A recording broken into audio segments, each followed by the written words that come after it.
nandito sila ngayon. Miss Nicolay Marquez, Tessa Sales. Marami po ang nagtiwala sa akin at sa produktuhan natin. Kaya na-meet ko na rin po yung team ko. Ayan, andito po sila ngayon. Yan. And I start early. Tapos, September 2022, hindi ko inaasahan. Sabi ko, yung BPI ko, kaya ko nang tumbasan yung hinuhulog ng asawa ko sa car loan namin. So, sa tulong po ni For Life, natapos po namin siya December 2022 lang instead na May 2023. So sabi ko, napakalaking tulong talaga ng For Life dahil nakaluwag-luwag kami dahil natapos nga namin siya. And the following month, sabi ko sa asawa ko, tulungan mo muna ako mag-alaga sa anak natin. Mag-focus tayo kay For Life. Subukan natin. And ladies and gentlemen, after this moment po, For Life po is our bread and butter.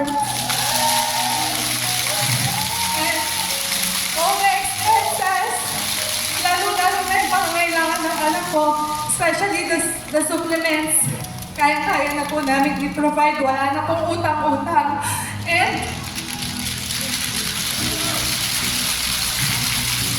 kaya very thankful ako kay For Life dahil binigyan niya po kami ng opportunity to become a full-time parents while earning po kasi yun ang kailangan ng anak namin ngayon yung kamay namin dalawa.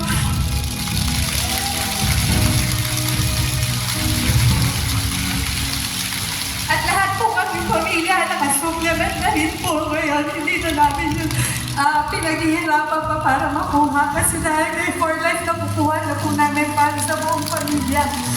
Okay na sana ako dun eh. Pero si For Life po, hindi po nagpaawan. Pinagpakasyon pa po niya kami ng libre. Last year, November, nasa Boracay po kami. Kami family. First time, travel po namin yun as a family na makasakay ng airplane. Kaya For Life, ikaw din ang dahilan kung bakit nasanay ko anak ko sa airplane. Sabi niya, Mami, sakay airplane. Sabi niya, kamakailan lang yun. Buti na lang anak, asa For Life tayo. Dahil this year, pumunta tayo ng